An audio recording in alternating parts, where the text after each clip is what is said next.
Alright, so we've already talked about the aperture, which is the width of the opening in your camera.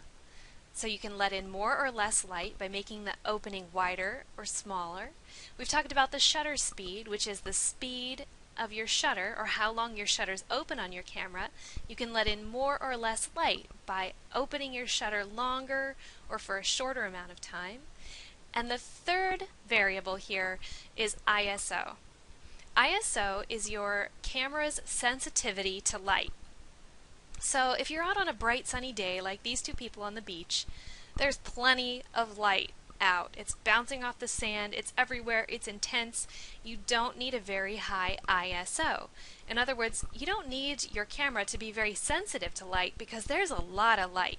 And if your camera is very sensitive to it, then you'll probably have way too much.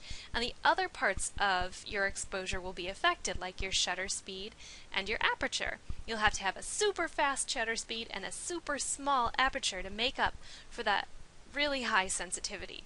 So on really bright days like this, you can use a low ISO. In fact, you probably want to put it as low as your camera can go. Usually that's somewhere between 80 and 200 ISO. Same with any other sunny day like this.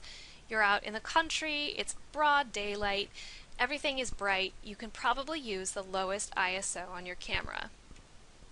Now if you're shooting in a darker situation and you don't want to use a flash and you don't want to use your tripod, that's when you want to use a higher ISO. This photo was shot at ISO 1600. Here's another example. I took this monkey photo in the jungle in Bali where there was a lot of shade and I wanted to expose him just right, so I used a higher ISO to make my camera more sensitive to light because there wasn't very much light available.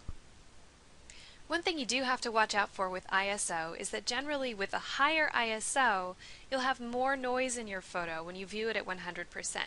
So just be careful when you're shooting that your ISO is as low as it can go for the scene that you're shooting and for the effect that you want.